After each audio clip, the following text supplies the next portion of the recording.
Don't get distracted. It's gonna be ups and downs financially, and this is what I'm gonna tell my kids as well. And that's why I work so hard to make sure my kids don't have to focus on money when they get my age, because it takes your creativity away. Welcome to this week's episode of the Escape Your Limits podcast. Today's guest is an icon in the fitness industry, known for his raw honesty, boundless energy, and inspiring journey of redemption. From overcoming a troubled past to becoming a social media sensation and fitness entrepreneur, his story is a powerful testament to resilience and reinvention. When I learned that I could kind of build a new organ in 7 years, I just went on the deep end, like, how can I do it? Getting people, helping them grow their wealth and get healthy, and that's money and muscle. That's what it's about. Just know that everything you do is being recorded, even if you think nobody looking, and that can determine your future. Stay strong, stay on your road you on. You gotta leave your environment, get away from negative people, destructive people, and know that you can change. So I hope you enjoyed this week's episode with Mr. Cali Muscle. Well, we're here in Gold's Gym, SoCal. Thanks, Mr. Angel, for letting us come in, and we're actually in the escape room. This is a brand new room in one of his new gyms, and I'm here with Mr. Cali Muscle. Hello. Yes, sir. Doing it again. What's this, our third? I think it's his, third time lucky. Is it the third? Yeah, because Yeah. I just looked at him yesterday. Yep, our third. So how's the watermelon fast going? Or are you off that now? I'm off it, but it's funny. Today, for the first time in a few months, I got some watermelon juice. But no, it was, I don't want to say tough, but it was tough to find good watermelons this past summer. So it kind of took my excitement away. Yeah, but it's an awesome experience. I'm glad, I experienced it, and I have that in my repertoire to, in my arsenal to do when I have to do it. So, yeah. How long did you do just watermelon? This summer, 40 days. Yeah, 40 days. And that was my goal, because the past year I did 32 days. So I said, this year I want to do 40. And so it was, like I said, it was tough because there wasn't no good watermelons for some odd reason. What makes a good and a bad watermelon? For me, seeded. Like, I want seeded watermelons. For me as well, I like it snappy. I don't like it where it's soggy or kind of mushy or had that frost on it. Oh, I can't. I threw so many watermelons away this summer. It was ridiculous. It was just, and I would just basically kind of starve. Yeah. What was the most difficult part of, because 40 days is a long time just to have watermelons. What did you kind of hit any sort of roadblocks during that period? No, it was just, like I say, the quality of the watermelons were the toughest part for me this year. And as I was doing the watermelon fast this year, I went to Miami for, I think it was I had already did about 28 days. So I had like 12 more days, something like that to go. And so when I went out there to Florida, I'm thinking, ooh, Florida, they gonna have some good watermelons. Sucked.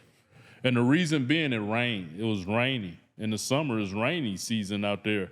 So you gotta think, the soil is sogginess, it's not gonna be good watermelons. A guy even came in from Alabama with a truck full of watermelons, hundreds of watermelons just for me. Gave me, he gave me like 10 of them, 40-pound watermelons. They sucked. It's like California just had the best. Mexico have some good ones sometime. But the California. So I had to resort to eating the round yellow ones at Trader Joe's. What, a cantaloupe or something are they called? No, it was a yellow watermelon from Trader Joe's, but they from California. So I had to eat those every day until I was done. But it was heck of an experience, man. Truthfully, and a lot of fruitarians won't say it, it's not for hard workers. Because I had 2 bad experiences on both fasts. On the last day, both times, working out in the sun. Energy I never experienced in my life. I talked to some of my friends, and it happened to them. If you don't have enough nutrients in your body and your energy just crash. I don't know if it ever happened to you. And 2 times, both times on my last day of fasting with watermelon. So I'm like, I don't know if it's really, it's not a realistic lifestyle for somebody in my nature that's addicted to working out to the extreme. Because when you do those type fasts, truthfully, you're not supposed to work out. Yeah. And so that happened to me with the water fast as well. How long did you do the water fast for? I did the water fast 11 days. I did 2-3 days, and I went to 11. I wanted to do 21, but I got too excited on my 9th day and went and worked out because I felt so good. I had so much energy pent up. I couldn't sleep. It's amazing. Water fast is amazing. Out of everything I did. When you say it's amazing, what is it like? Because you think clearer, or you sleep better? What So you can't sleep, right? Your sleep is like, and it was good for me because I was doing a lot of stuff. So that was fine with the no sleep. Clarity, you getting all this gunk out of you that you don't even know in you. Parasites, all type of stuff coming out. And then it's godly. You like, what? I don't have to eat? Like I was going to the restaurants and stuff. My wife, she was cooking normal, no desire to eat. It's like a whole nother level of life. Well, and just to see the stuff, because I was just gonna do 5 days. But at the 5th day, it was gunk still coming out of me. And I'm like, I gotta keep going till I don't see this gunk coming out of me. And when I say gunk, I mean parasites and dark poop, and I don't know how that was happening because I had only been eating fruit. When I did the water fast, I've been on fruit at least a year by then. So I'm like, when I'm on fruit, my poop look like fruit. So how I'm on water, and now I see brown and parasites coming out, it just didn't make sense to me. But I get it now. I was starving out everything. And so I recommend water fast to everybody. Well, it's, and all the books of God talk about fasting, but the water fast is amazing. And the energy level is bananas. You would think, I'm gonna be exhausted and lethargic. And first 2 days, if you're not used to intermittent fasting or something like that, yeah. But I was already only eating once a day anyway, and fruit at that. So it was easier for me to go into it. Yeah, it was spectacular. I can't wait to do it again. I want to do 21 days next time I do it. 21 water. Yeah, right. And then from there, I want to do a 40. Gee, what was that? Was that the one that they did in the Bible? Is that the 40 period? days, 40 nights? Right. But they was on nothing. Yeah. They were just breatharians. Breatharians, yeah. I never heard of that. Oh, you never heard of breatharians? Oh, it got a ton. Well, not a ton, but there's a lot. And the ones I know are popular. And, I know people that been with them. And they said, no, they don't eat or drink. They just go in the sun, do their yoga, Tai Chi or whatever, and absorb the sun's energy, and that's it. It's quite an extreme decision to make, to go from consuming a lot of calories. I think there's a lot of videos of you online where you're eating all kinds of stuff, and then to go totally cold turkey and not do anything. What was the thinking behind making that commitment to do something as extreme as that? So the cardiologist told me a portion of my heart was basically dead. So I'm like, you don't, when somebody tell you a part of your body dead, organs or something, you got to go extreme. Like, how do I repair it? How can I bring back that muscle tissue? So, of course, the big thing is autophagy, starving your body, and that's what, it's big now. People with cancer, or in my case, massive widowmaker heart attack that damaged the heart. Go autophagy, and them cells, your body will eat up all that dead stuff and rejuvenate and regenerate some new. And then what they say, 7 years, you can make a new organ. So when I learned that, I'm like, okay, I'm about to starve out this crap, do stem cell. I did that twice. I'm trying to do it again this coming Monday.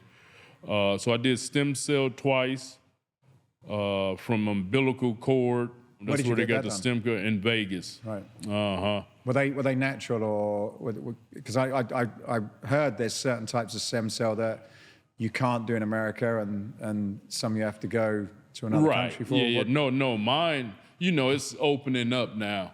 So the people I went to, it's from umbilical cord. It's natural. And they did me IV to, go through all, for me, it's the heart that's damaged. And it's funny because C.T. Fletcher, he did it first. And he was raving on the internet how he felt. And I'm like, come on, bro. I've been hearing about stem cell. And I was researching it even before he did it. And he had a heart attack as well, didn't he? No, transplant. Oh, right. Okay. He got a new heart. And so I called him up. I said, son, I felt like a new man the day after. I'm like, come on, man, right? Everybody, you got to be a little pessimistic. And so he hooked me up with the place. We went together. He got it his second time. I got my first. The next day, I felt like a new human. My energy was through the roof. I'm like, what's in that? Because they did IV and they did sub-Q on me as well. And it's amazing. No, For how long did that last? How long did you get the effects? Now, I think. Oh, really? Yeah, it's just, you feel, after I did it, I just felt a state of euphoria. Energy shot up. Testosterone levels shot up, because it just goes in and heals any and everything that's damaged. So yeah, it was great, man. Like I said, I'm trying to get my third bout now. Was it expensive to have that done? So it's different prices. Mine would be the priciest doing IV. But fortunately, I could do a promotion or advertisement. And so that's what I did, several promo ads for them. So yeah. But yeah, so that was my thing, man. When I learned that I could kind of build a new organ in 7 years, I just went on the deep end, like, how can I do it? Fasting is number one. You know what I mean? Water fasting at that, to get the autophagy state. So yeah, that's why I just went all in. Now, so I did the fruitarian lifestyle 2 years. I added back in eggs and fish last month, and my energy went through the roof. You know what I mean? That lifestyle, when you in it, I feel good, this is how you supposed to eat, but I didn't feel nothing like how I feel now. It was all, I would have to say, like, hype, or I thought I was feeling good. You know what I mean? If you're doing something, you think you're feeling good. And most people don't know. They don't go to these extremes to figure out what really works for them. They like, oh, I've been eating like this since I was a kid, and that's it. They don't try nothing else. And so I just thank God for giving me the mindset and the courage to do different things and find out what really works for me. A lot, because one of my best friends, mentor, advisor, his name Ka. What's his name? Ka. We grew up as kids. He changed his name to that. He did a 21-day water fast like 12 years ago. And I was like, you nuts. I was all buffed up, 260, 250, and what? I got to eat every 2 hours. You ain't eating for 21 days. I thought it was nuts. And everybody else did too. And then it's funny, when I did mine, he just laughed. Like, you here now. You know, and yeah, it's an awesome lifestyle, but it just vegetarian, fruitarian, you think you feeling good. You know what I mean? Because you in that. You in it. But, and then I didn't eat, my blood type is type A, so I didn't eat bananas and different stuff that maybe some fruitarians eat and they could feel good.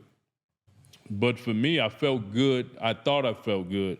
But when I added them eggs and fish, libido went up, testosterone level went up, every muscles filled out, and you know, so it just, I've been there. I could talk about it. A lot of fruitarians, vegetarians go see this and they all, you know, try to chime in or save the culture or whatever.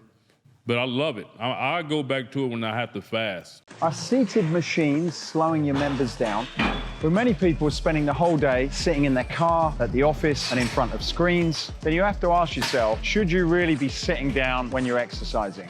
As seated machines do not promote all body movement, then a solution that encourages standing, putting the body in an upright position, will make workouts more effective. Help your members break from sedentary habits with more active training. Are you interested in creating a more dynamic workout environment? Then contact us today.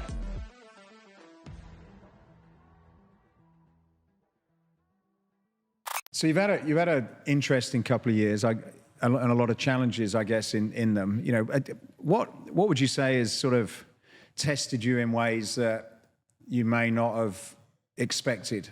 For me, the last 2 years has been, I would have to say finances, just the social media realm, you know.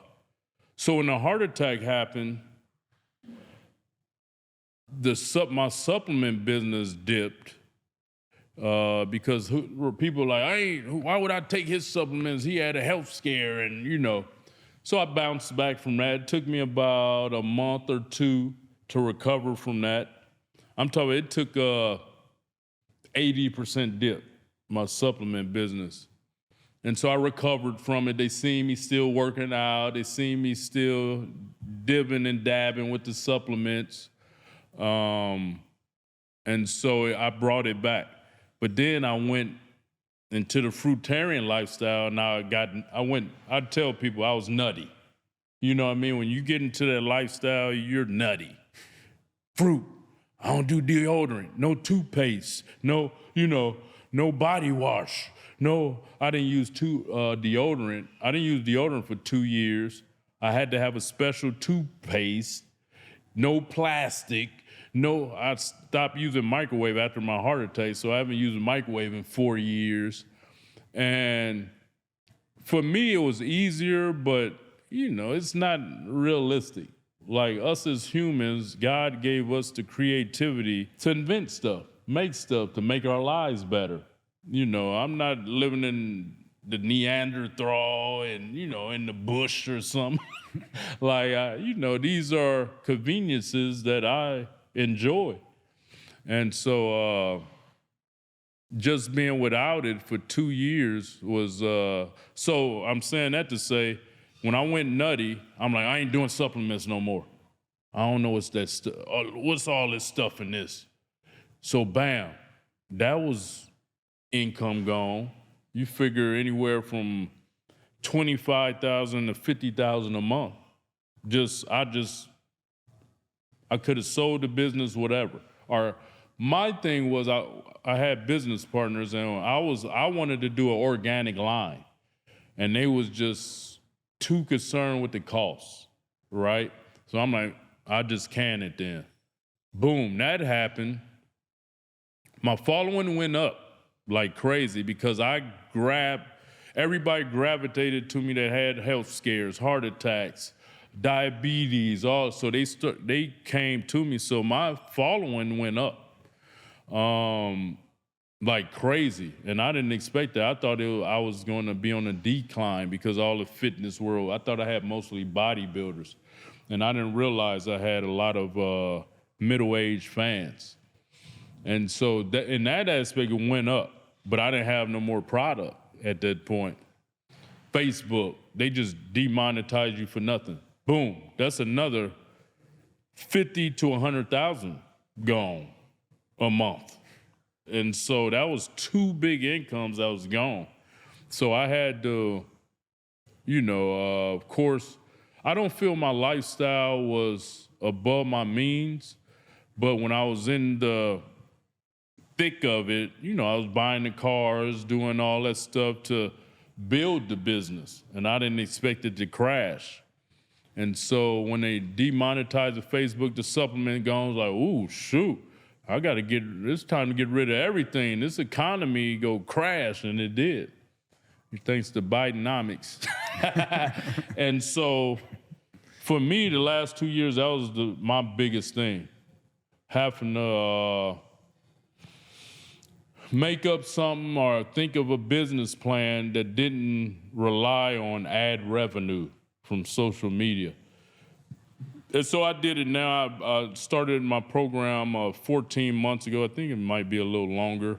And so even with that, you got to grind it out every day on the phone, DMing people on Instagram. And, it's fun. And that's ultimately what God made me for, is to be a coach, trainer, personal trainer. I used to hate when people used to call me that. I used to fight against it, and that's what I've been all my life. But I was trying to, are you a personal trainer? Nah, why you call me that? Nah, I'm bigger than a personal trainer, But I am. I'm a coach and a trainer and mentor. So now that's my entire existence, just getting people, helping them grow their wealth and get healthy, and, that's money and muscle. That's what it's about. I spoke to my daughter, Shay, last night, and I said, I'm interviewing Callie today. And I said, have you got a question for him? And she said, if you were your 13-year-old self watching you, how you'd handled adversity, what would the lesson that you would want to give yourself back then? But I suppose my daughter was asking the question for herself. Yeah, well, I would say just know that everything you do is being recorded, even if you think nobody looking, and that can determine your future. Like me, I did a lot of stuff I'm not proud of, and I was telling my friend today, how it's a saying, oh, this guy, he was a born killer, or, all that type of things. And, I'm just being transparent. That was me. I didn't, certain situations as a child and developed me how I am. My mom, whatever, did some stuff that made me all throughout my life be on the offensive. I was a reserved guy, like basically I am now. I'm the same guy as I was when I was a kid. Reserved, mind my business, handle my business. That was number one thing my mother taught me as a kid. And I cherish her for that. Mind your business. And that just stuck with me everywhere I went. That's why, in prison, in the street life, whatever, I didn't care what Joe Blow was doing. I'm focused on me, focusing on setting my life up to be wealthy and healthy. I just didn't have time or energy to worry about other people. So yeah, I would tell my 13-year-old self is, stay doing what you're doing. Don't get distracted. Your money, because I was money hungry, and that came from being deprived from my mother. Like, she would dress us up nice. I was dressed up in designer clothes as a kid, all that, but she wouldn't give you physical money like that. And I never forget, as a kid, and this what made me the hustler I am now, she was well off. My stepfather had his own business. Like, they was well off. Mother a nurse, making good money. So I was a kid. I went to junior high. And at this time, all the kids in junior high are kids of drug dealers, right? So they driving Mercedes Benzes at 13, 14, big donkey gold chains and designer clothes in junior high, right? So I never forget my first day at junior high, Elmhurst Middle School. I went to go get a lunch, right? I had $2 that my mother gave me. And I'm like, let me get some chili cheese fries and a Coca-Cola. And she made it up, put it in the window. That'd be $5. I'm like, I got 2. Baby, you ain't getting this meal. Right? And so I was so embarrassed. And, I was embarrassed. And I went home that night and asked my mother, Mom, can I have $5 a day? Nah, I'm just giving you 2. So I looked around, I wanted, how can I make some extra money? And all my friends was shooting dice. And so I had them teach me. The next week I had wads of money. And that started my hustle right there. I was like about 12. Yeah, I was about 12 when that happened.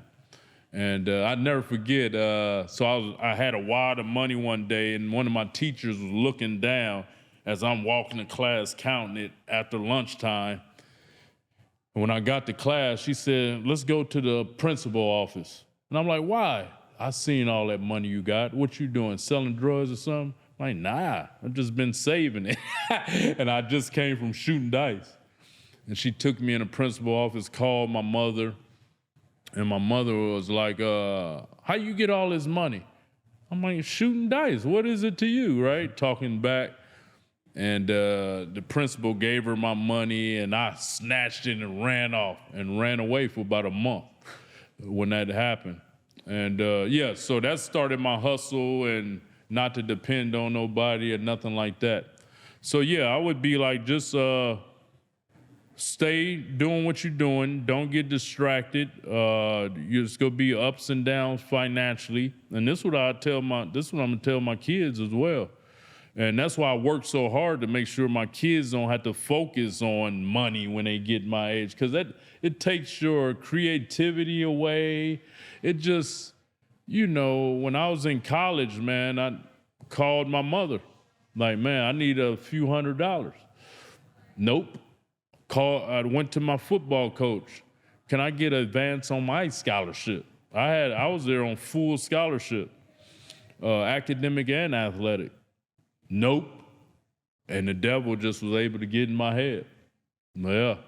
So that's been an adversity in the story of my life, finances and managing them right. And, I would just say stay strong, stay on your road you on,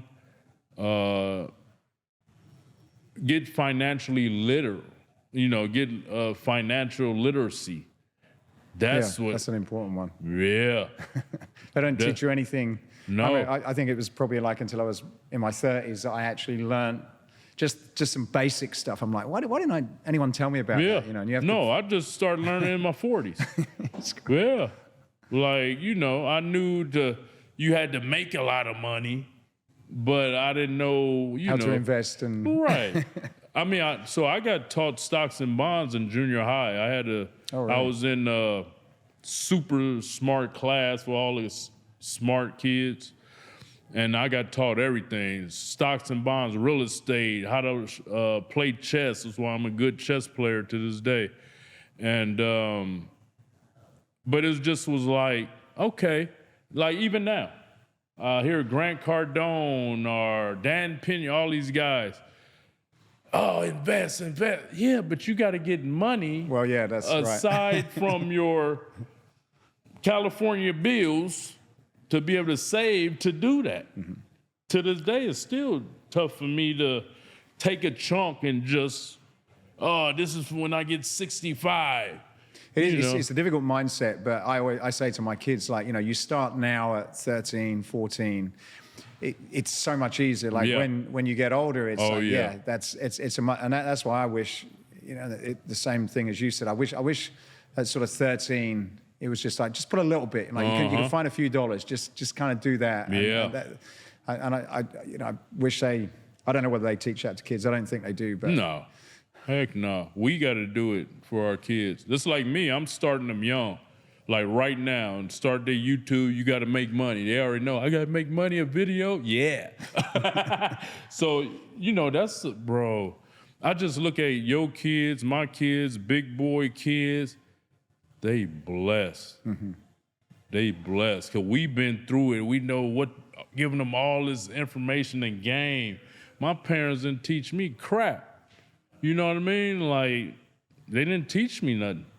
You know what I mean? And I learned everything for myself from school and streets and trial and error.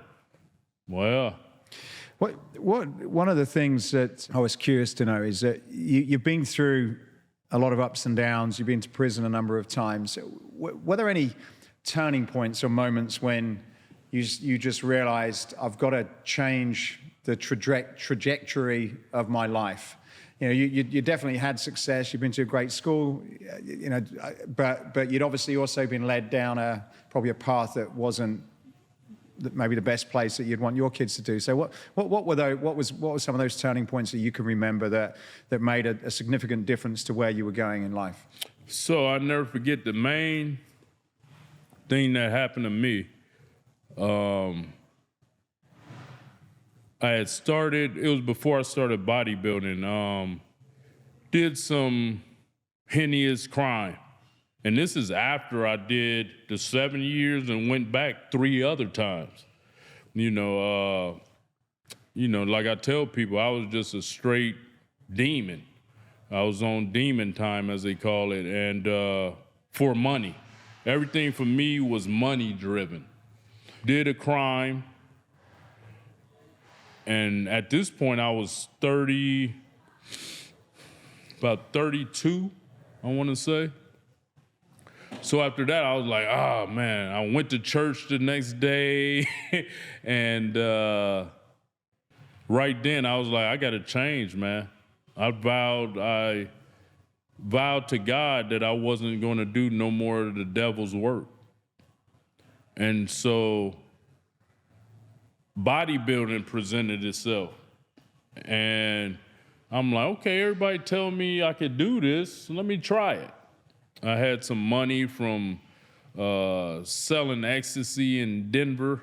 And I was like, let me invest in myself. And so I started bodybuilding. And as I started that, what really pushed me was I started bodybuilding, but I was still just in the, I want to say in the streets, but when something happened to my family or friends or girlfriend, I'm coming with guns blazing. And they knew it, and they would call me and tell me, hey, I got a problem, And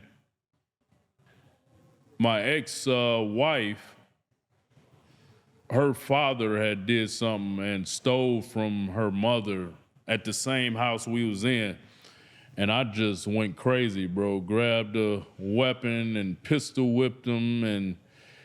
And after that, my ex-wife at the time and her mother was like, you need to leave. And we was already talking about moving to LA. So she was like, I know y'all supposed to leave a month or two, but you need to go next week. I don't know, I left him bloodied up and, rest in peace. He ended up dying of OD. But, and so we moved to LA. And I'll never forget, on the way to LA, it was like demons just was leaving me as I was driving. And I seen the sign that said, entering Los Angeles. And it is City of Angels for me. A lot of people say a lot of bad stuff about it, but it changed my life, perspective, everything. And that's when Kali Muscle became Kali Muscle. I had to leave my environment.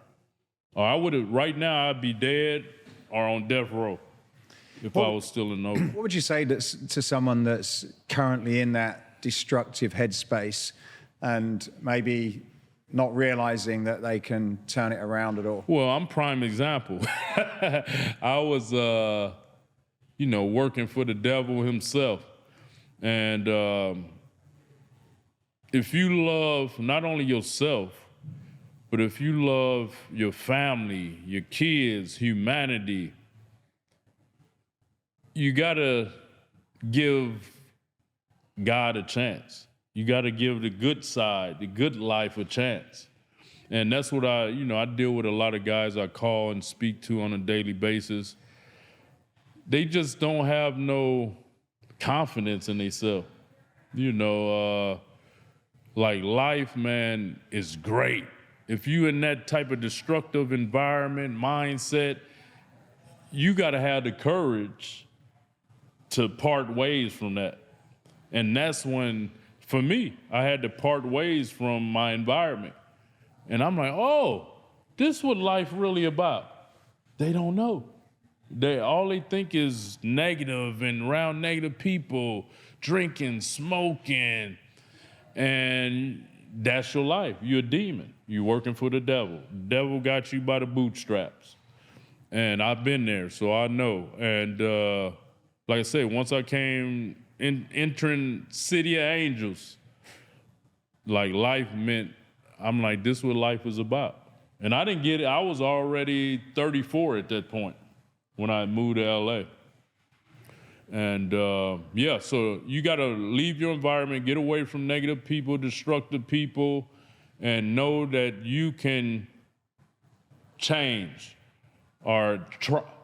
Most people already doing all bad and having negative thoughts. Have the courage to try to have good thoughts and do the right thing. When you look back on some of those days, which I'm sure run through your head every now and again, do you now sort of feel any kind of purpose to translate a lot of your lessons into some of the coaching that you're now doing in your current venture? Oh, without a doubt.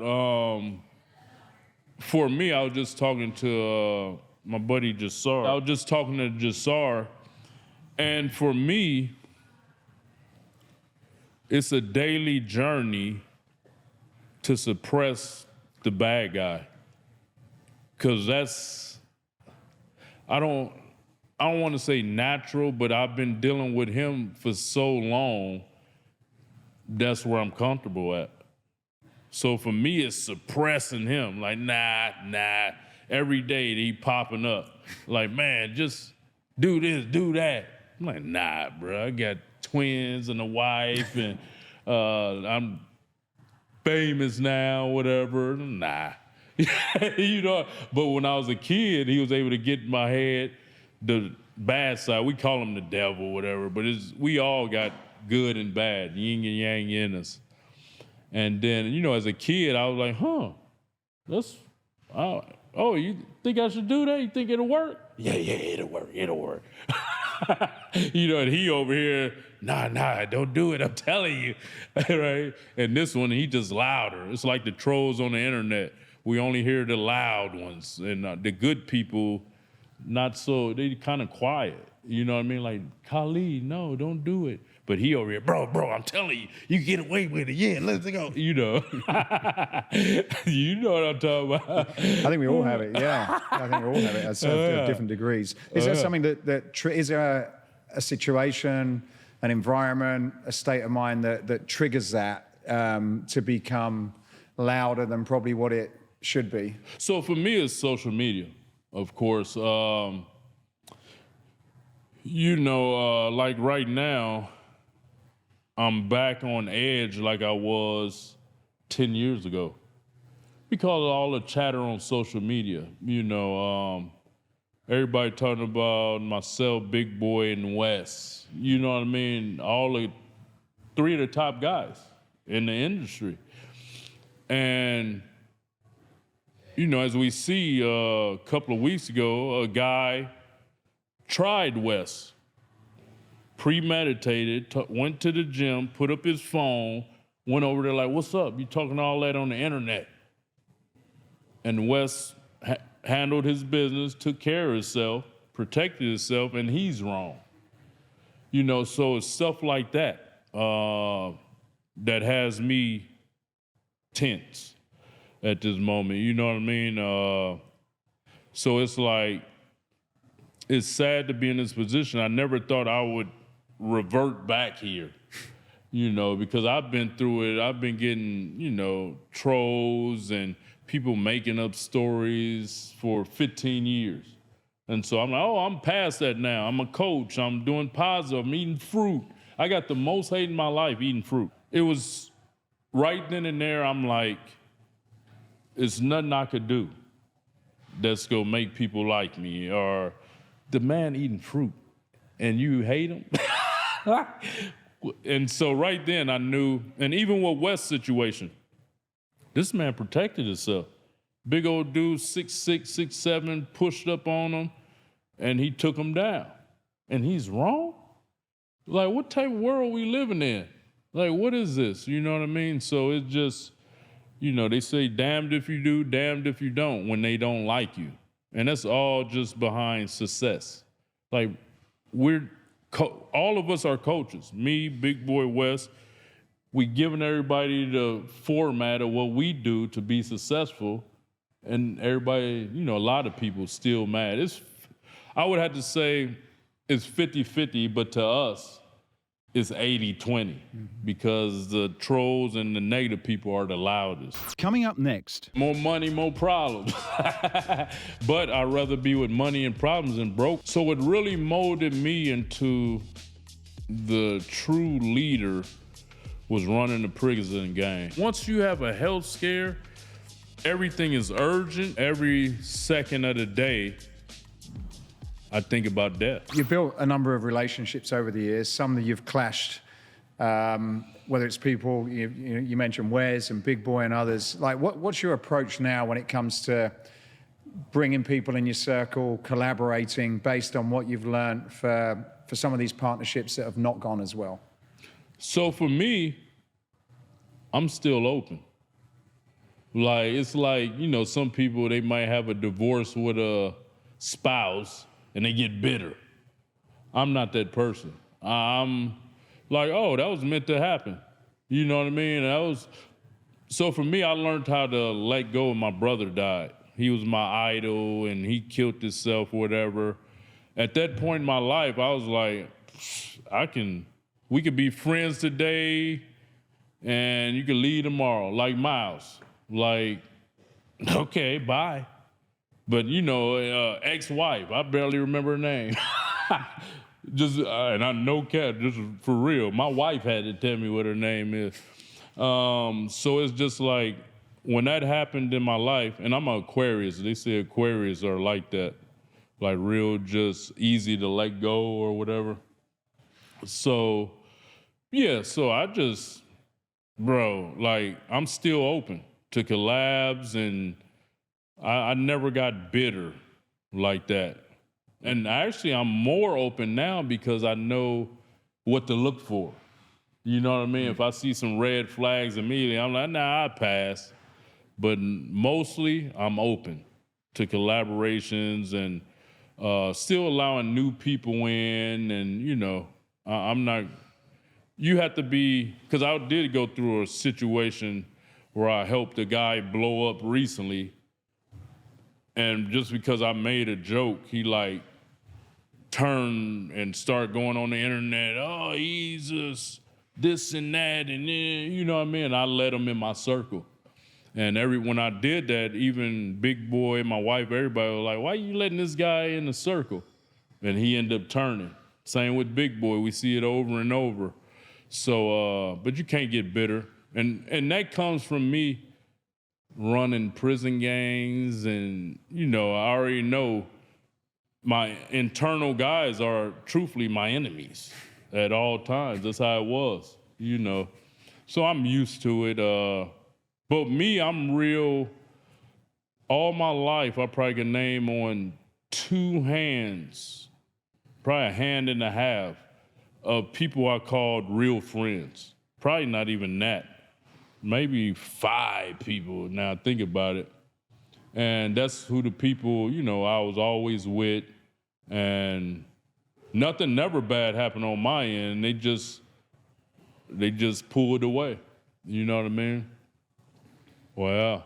How do you think about your own brand in relation to the people that follow you? You know, prior to the interview, I was watching some of the videos, reading the comments, and you seem to have people that are, you know, critical of your relationship with people like Wes and Big Boy for whatever reason. Mm-hmm. You know, are those just sort of, you know, are those because of people's perception of those people, or like how, you know, what would be going on in that situation, and how does that influence you in terms of who you collaborate with and strengthen those types of relationships? My thing is, for me, God always in the universe always linked me with people that's like me, you know, always in my life. Big Boy, he's the Mexican me. Wes is the white me. You know what I mean? And that's how we all connected. And when we got together, like, damn, he like me, you know, we all alike. And when I say that, I mean our ambition, our drive, not to mention we all from California, so we like nice things, and, you know, and we all helping people, you know. And the problem with the internet is, and we've seen this with Tate brothers, they envy and jealous of success. Tate brothers got an awesome program, only charging $49 a month. My program, $27 a month. If I didn't have to charge, I wouldn't. I was just driving here. I was like, I want to help everybody get rich. Could you imagine if we was like Dubai? What do you got to be mad about? That my Bugatti got a bigger fin than yours, or what? You know what I mean? So all the people that's helping, they try to tear down. And it's the analogy of the Bible with Jesus. Like, they killed Jesus for helping people. And it's the same thing, man. I'll never forget, like with Wes, he was known and big and doing it, but when he got the Bugatti, Andrew Tate, when he showed the Bugatti, like, these guys, they all want this lifestyle, but they want to basically murder the people that's inspiring them to get it. It's just wild. It reminds me of me growing up in Oakland. If you had a nice car, you was getting killed. And some guys thought, I'll never forget, and it was always a 745i BMW. All my rich friends from selling dope that had it got killed. And I remember I was at the car dealership one time about to get a new car, and I'm like, dang, I want that 745. I'm like, but I want to take a chance of getting killed, you know? And that's what the internet reminds me of. I could see if all three of us was selfish, just rich and flamboyant and F you broke mother, right? But we helping all y'all learn how we get it. And it's the most bizarre thing to me. But I always reflect back to Jesus. That's what really just keep me pushing. And like I say, there's a lot of people that's rooting for me in my corner. Like with my program, I'm calling up guys, they excited. So that gives me a positive outlook. It's just, you know what I mean? And by me, I see more positive stuff a day than negative. Because I'm so busy calling people on the DM. Oh, you want to sign up? You want me to help you? You know, it was just like today, you know, I opened my Twitter and I see all this racist stuff, and I'm like, what's going on? I don't even know what's going on, right? Oh, somebody posted a video from 4 years ago that went viral. And now I gotta get attacked from something I did 4 years ago. It's like it's just replaying, you know. How do you deal with that? Like, I guess, obviously, you've done a lot of stuff probably that you know you shouldn't have done. Mm-hmm. And as you said earlier, you know, everything is on camera and this stuff comes back now. But how does that affect you mentally? You know, for me, I guess everybody in some case likes people to like them, and when you get a lot of, particularly hate, some of the stuff that you get, which is quite, it's pretty bad, some of the stuff. Like, how does that ever get to you? Like I say, it just have me on the offensive. So now I'm looking at everybody again, weaponed up, just being honest. And, when I'm out with my kids or family, I'm different because I'm on, what's up? Like, make sure I protect my family. But overall, it boosts everything financially. So for me, I told you, when I first started my YouTube channel, what drove me to start it was the hate. And for me, it was awesome. And it still is. Because I get that bad side I was telling you about. He get to vent. He get to release. With the workouts, y'all suckers, talking. Like, I get to release. It's like therapy for me. You know what I mean? That, yeah, it's like therapy. And that's how I started in the game. Working out, talking to the camera crazy, venting, because I read some comments right before I worked out. And so it's a driver, but it also brings up that bad guy, that I'm trying to suppress. So that's the thing with me. But I enjoy it. It's fun. But like I say, I just pray nobody get hurt in the process. Because like that was pure example I told you with Wes, dude. He told the police step by step what he was doing. Oh, I seen him on the internet talking, so I went to the gym to see what's up. Set his camera down. You know what I mean? This whole planned out ordeal. Now he want to try to sue or whatever. It's a tool, like a lot of people, you've obviously got a course which is to help people blow up on social media. I'm just wondering if people realize maybe it's not as probably glamorous and beneficial as they think, particularly when you've got to be, like the bigger you are, probably the more critics you're going to get, even as a percentage, even if you only got like 5%. 5% can be a lot if you've got millions of followers. And, what would you say to someone that's thinking about sort of blowing up and being famous? It sounds like it's not all it's cracked out to be. No, never have. That's why what was said, more money, more problems. But I'd rather be with money and problems than broke. Yes. Being broke, I always tell people, being broke is the root of all evil. Yeah. When I'm broke, that devil get to come in my head and chatter. Mm-hmm.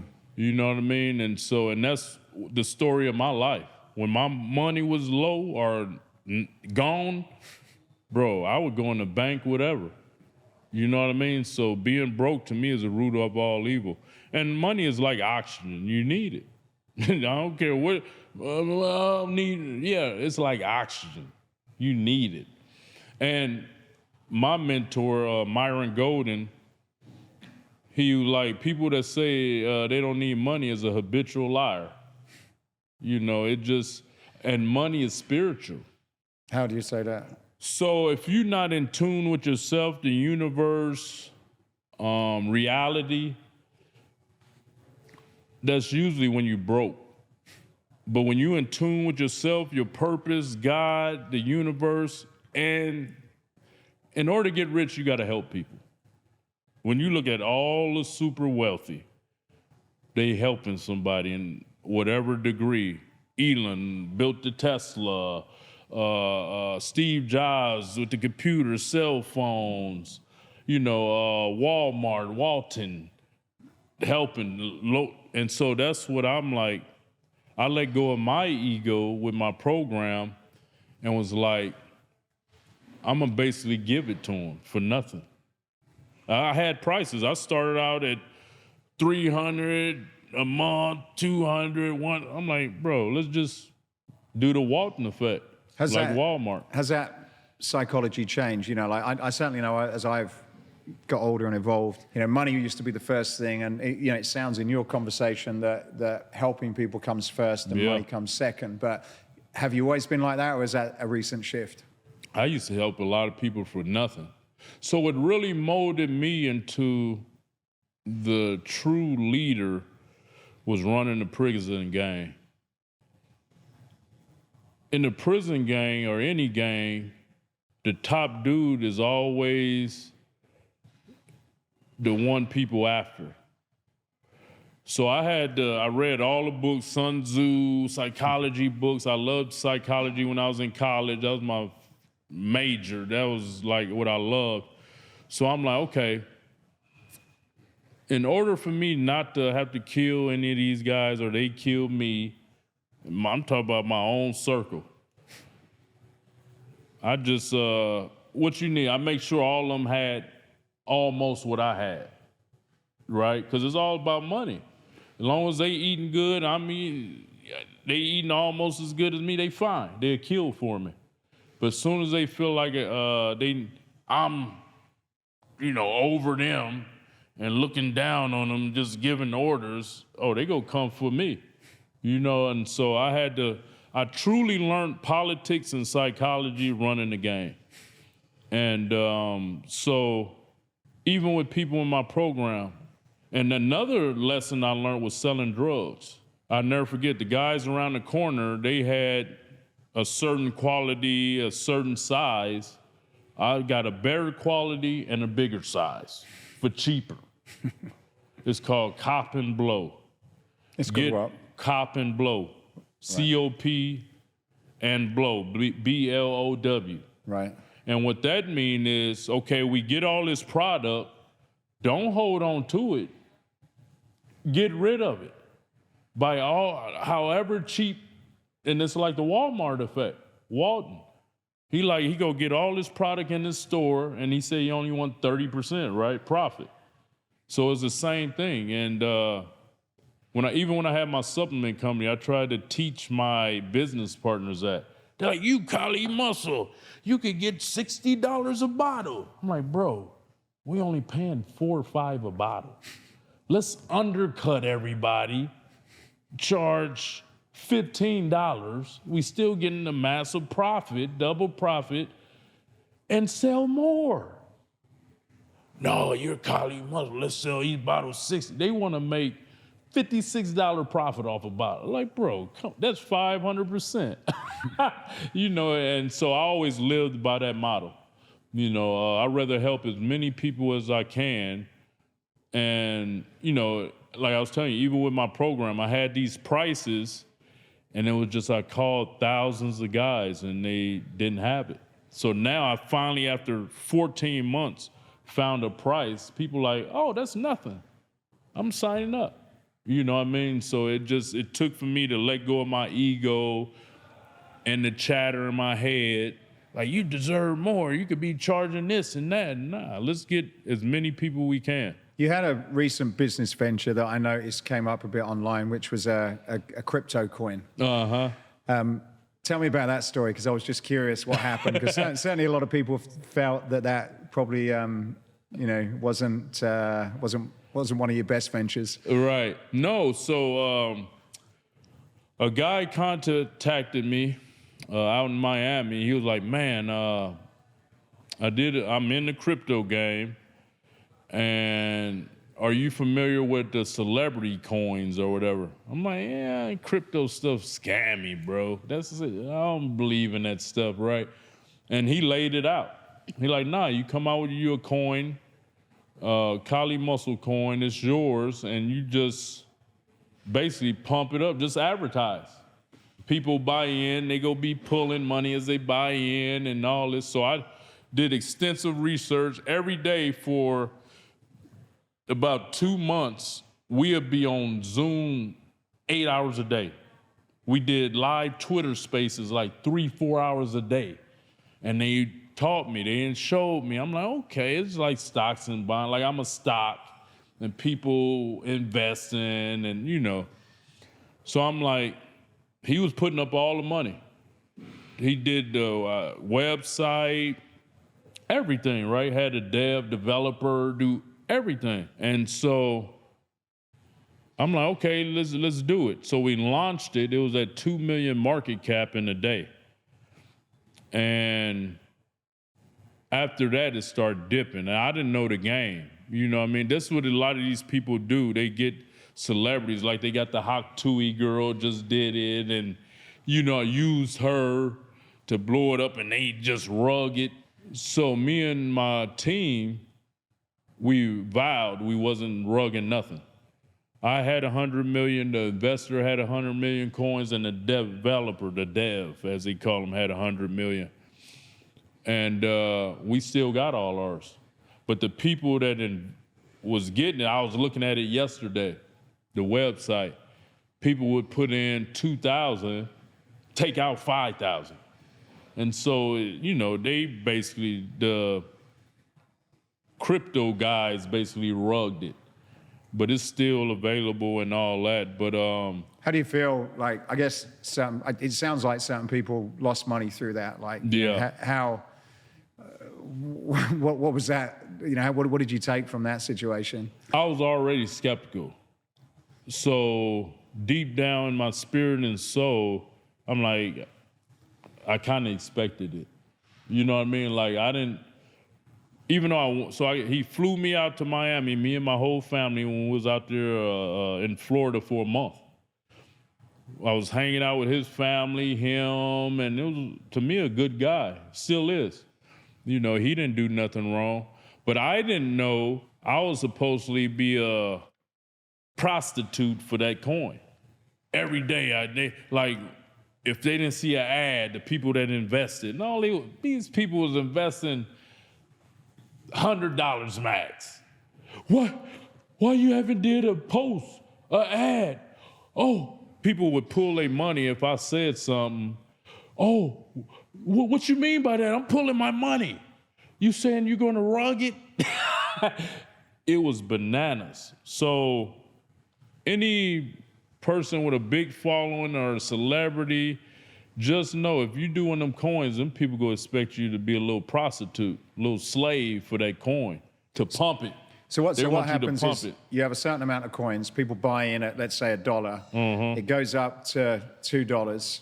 And then when people see it going up, the people who have got shares take out their profits, which dumps everybody else. So unless you know when to take it out, you're gonna get sort of turned over. Exactly. Okay. Yep. That's exactly what happened. So how do you kind of I suppose probably a lot of people that have followed you, fortunately for me, it wasn't a lot of people that invested. I mean, it got up to 2 million market cap, but the reason they got up there because whales, as they call them, invested their money and knew the game. Right. They invested 5,000, pulled out 8.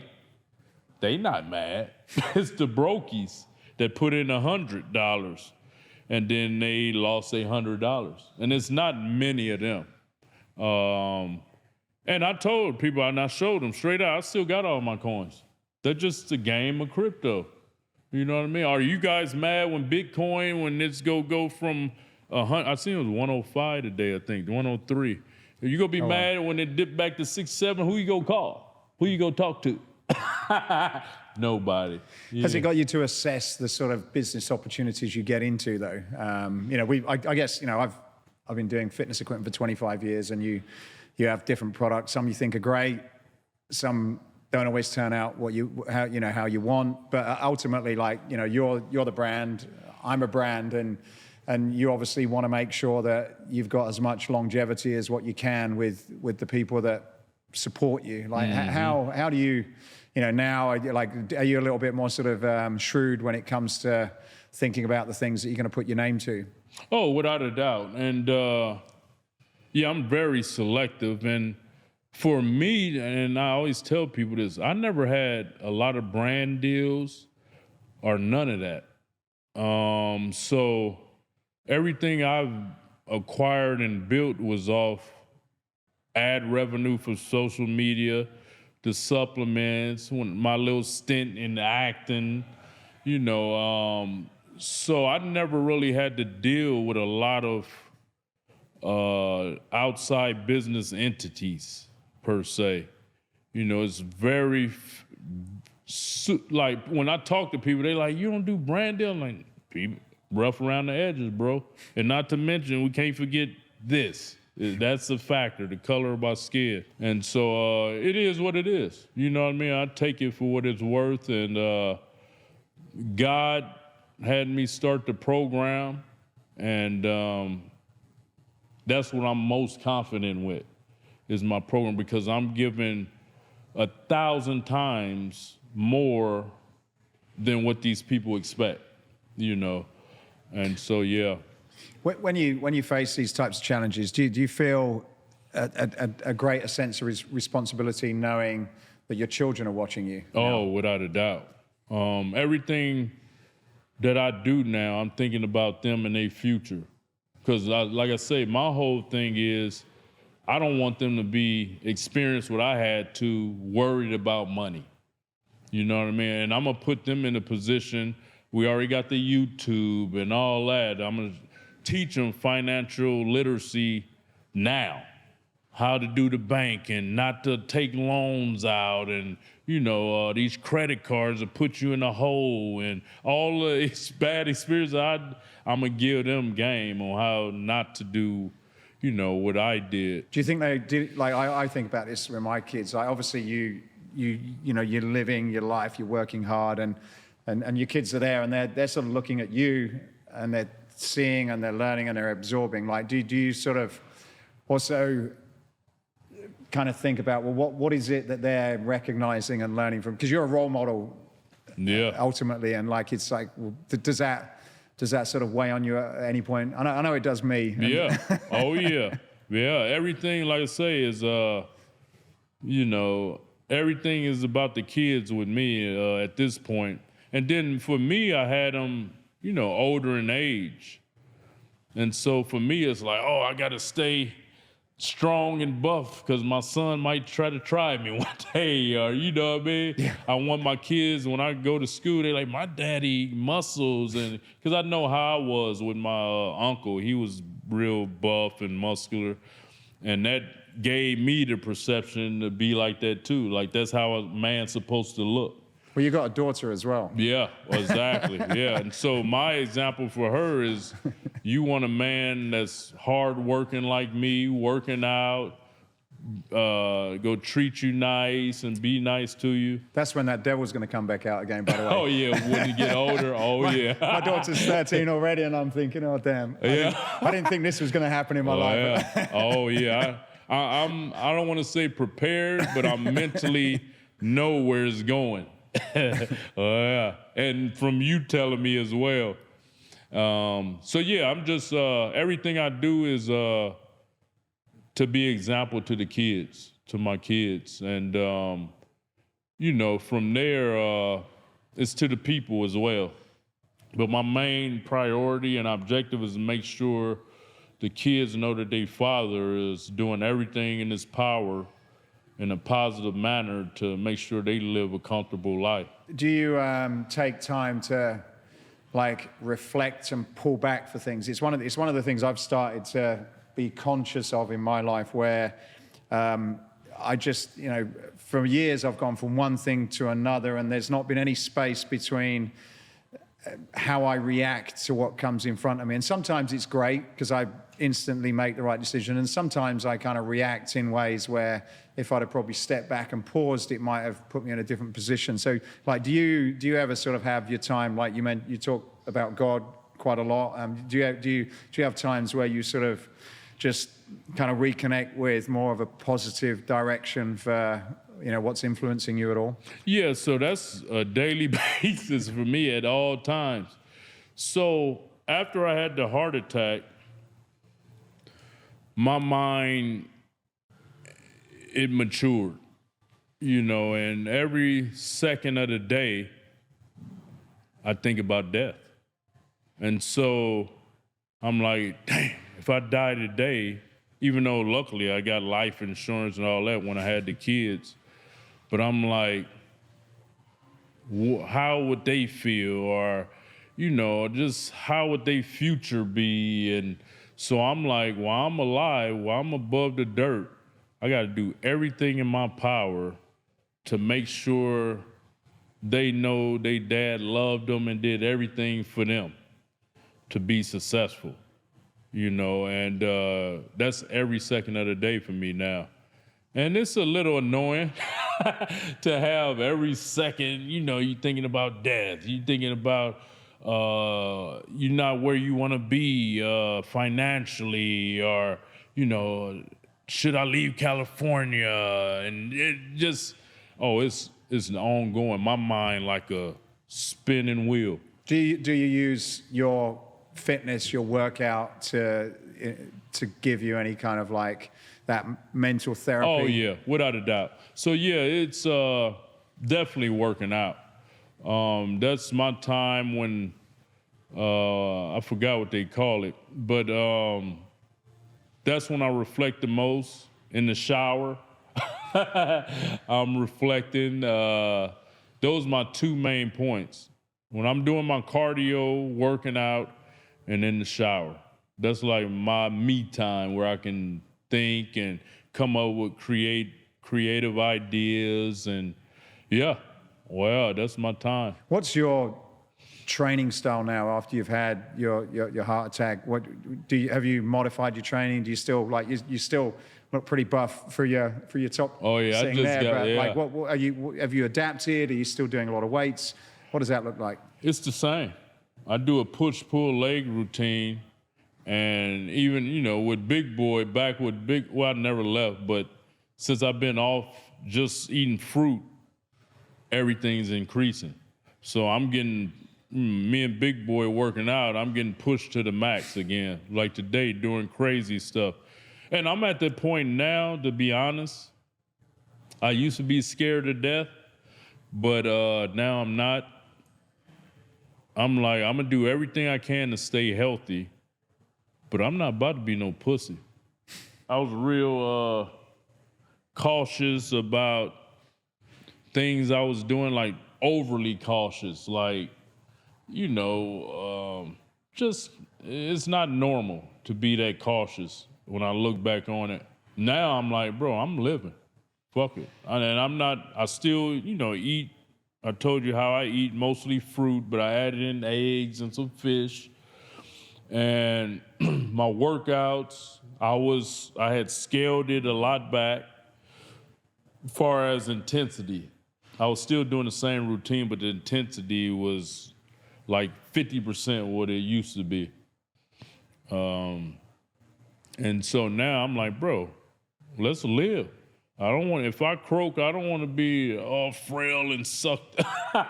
You know what I mean? Like, nah. I want to, if I go out and when I do, I want to be known he lived his truth.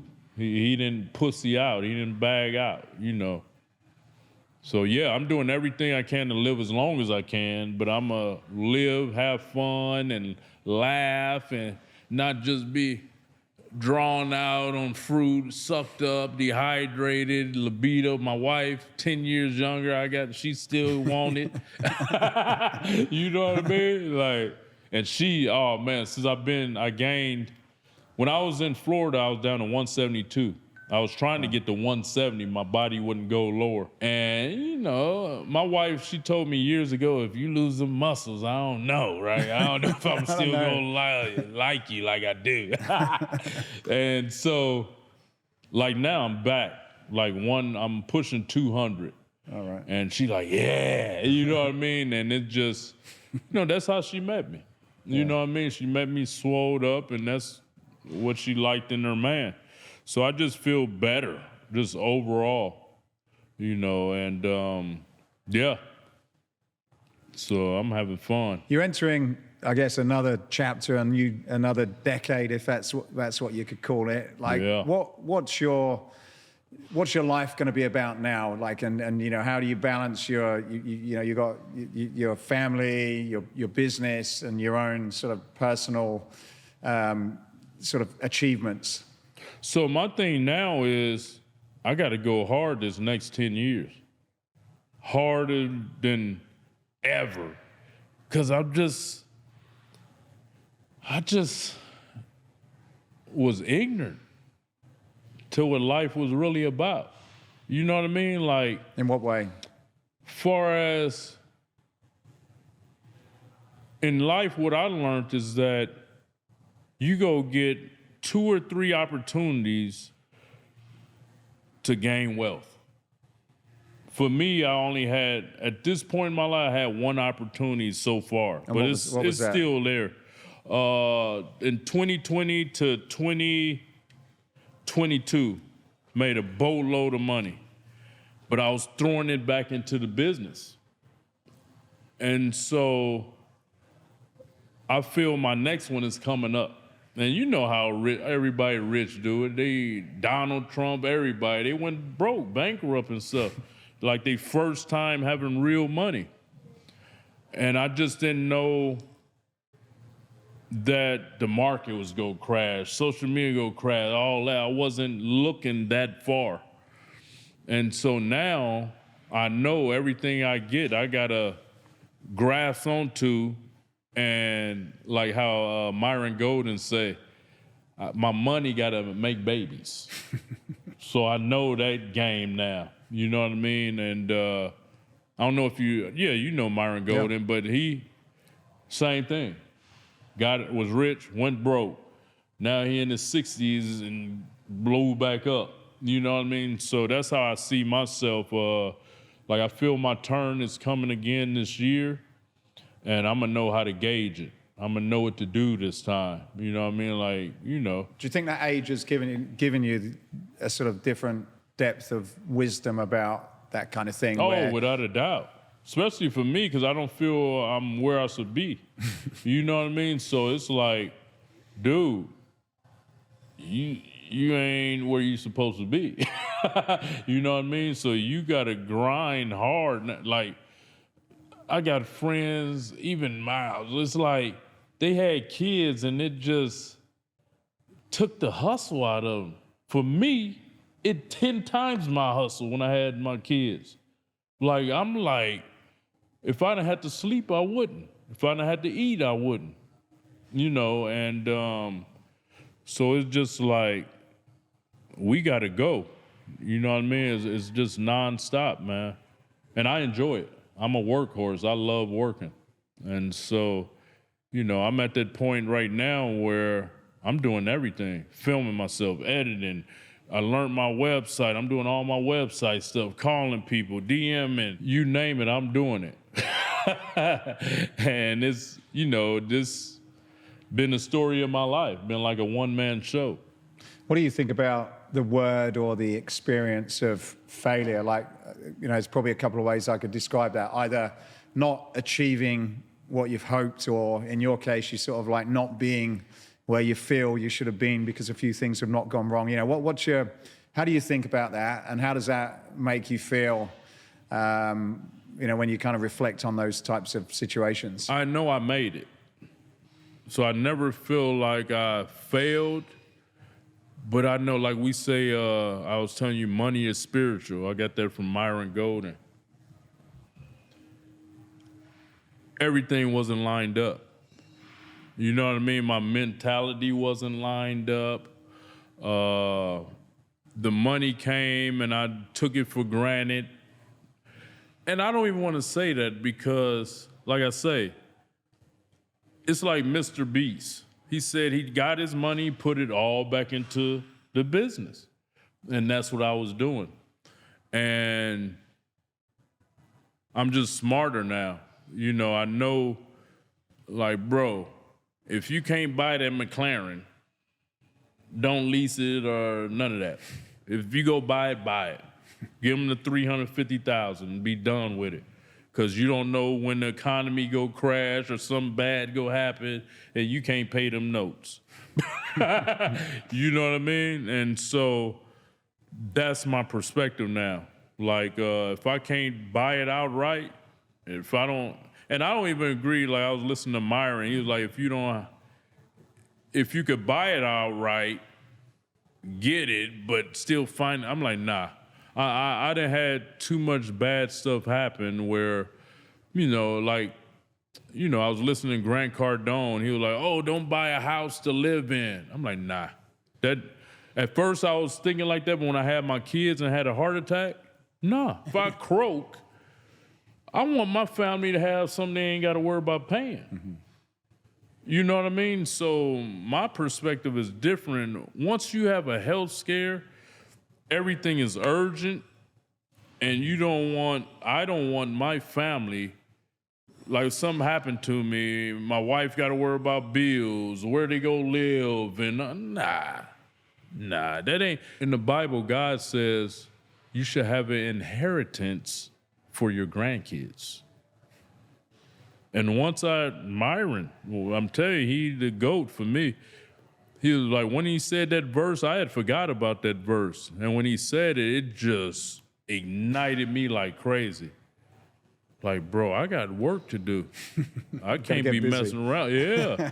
I got to have inheritance from my kids. Not just them, but they kids. That's raising your standards to a different level. Well, and so it just, yeah.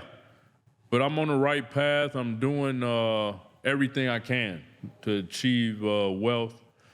And at this point, it's just, for me, what God allows to happen. I'm doing everything I'm supposed to do.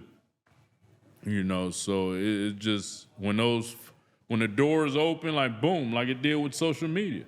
I was just having fun doing what I was doing, and boom, it just went up like crazy, making $200,000 a month. You know what I mean? And so, yeah. So I know, I'm doing everything I can to make sure my future is right. So my final question, Kelly, and I appreciate your time today. It's been an interesting discussion. Not what I thought I was going to end up talking about, actually. It was going to be very fitness-based, but we didn't really touch on that. But within the last 12 months, what would you say would be a memorable example of escaping your personal limits? Escaping my personal limits. So for me, escaping my personal limits would be my program. Like starting that program, it was like a baby, raising a baby. Like you got to do all this, you nurturing it, and it's talking back, it's not doing what you want it to do, it's crying, whining, and you just dumping money into it, but staying head fast, knowing that's your purpose. And as you see, my business partner, he jumped ship because it wasn't moving how he wanted it to or fast enough. For me, I'm like, nah, God told me to do this. I'm sticking fast to it. I got examples. Wes Watson, I got they sticking to their program. And I already knew that it was going to be a slow builder. It's a business. You know what I mean? It ain't about to just, my first month I made 10 million. I mean, So for me, it was escaping the limits of never quitting. And I don't know what quitting is. I never quit at nothing in my life, and everything I'm doing at this point in my life is to do whatever I can to live as long as I can and as wealthy as I can. And so, yeah. So my limits is endless.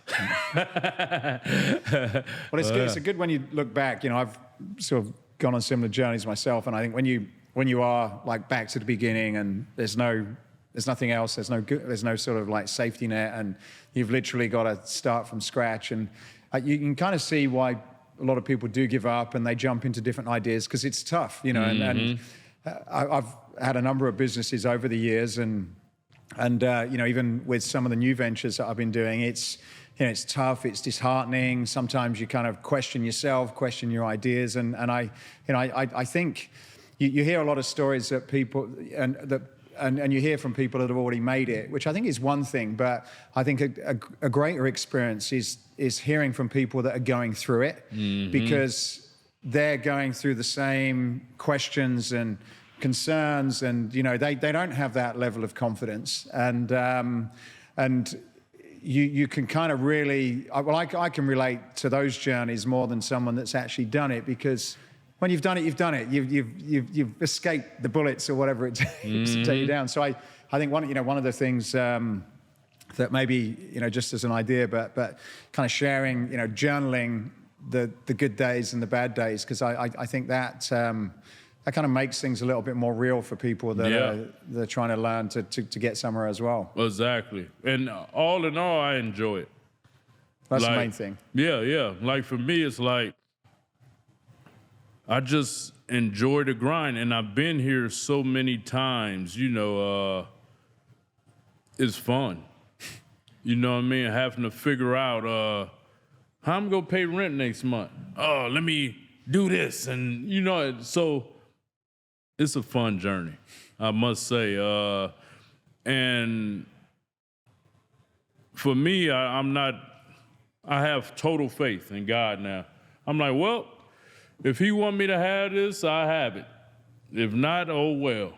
But back in the day when I was younger, I'd do something dumb to get it. That's right. You know what I mean? I force it. But that's an important point, because and whether that's because of awareness of God or what, I don't know. But I think sometimes, because I've always been the same. I'm like, look, if it's not going to go through the door, I'm going to force it through the door. And you end up pushing it through the door, and you're like, I didn't actually want to be through here. This was the wrong bloody door. Exactly. And in some cases, having that awareness of like, all right, well, this probably isn't the door I should go through. And it's almost like a sign that take that one. Yeah. Because that's not opening. And exactly. but that for someone that is driven, it's kind of almost like maybe having some faith that, all right, look, just sort of go with, work hard, but sort of also go with where things are taking you in some cases. Exactly. Yeah. Because that was where I made all my mistakes in my life. I would force Me it. too, Yeah. Yeah. I would force it. And, but it's fun to me. It's life. I love playing chess. So it's like I just have to figure out what next, what now, what move should I make, and So ultimately, overall, it's all fun to me. I don't know what depression is. I don't like people. Oh, you had a hard life. Nah, it was hard. It was fun. I was just, and that's where I thank God for giving me this mind set to be, to have the perspective I have. You know what I mean? It's a gift to be able to have this perspective. I was 11 years in prison. I tell people I was having fun. It was like I was meant to be there. I felt like I was at home. That's why I went back so many times. I liked it.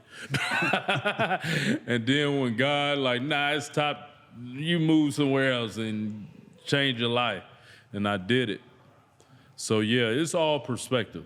Life is all perspective. And so I'm just thinking about these kids, raising them for their future, make sure I find out what they love to do.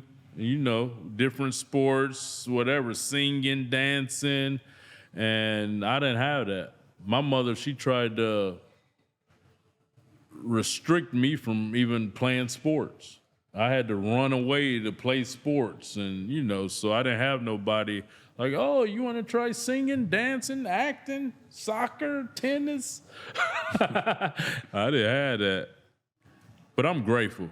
I'm just so grateful. Wow. Well, Kelly, thank you very much for your time today. Oh yeah, I appreciate it. Thank you for having me, Matt. Thanks. Well, yeah.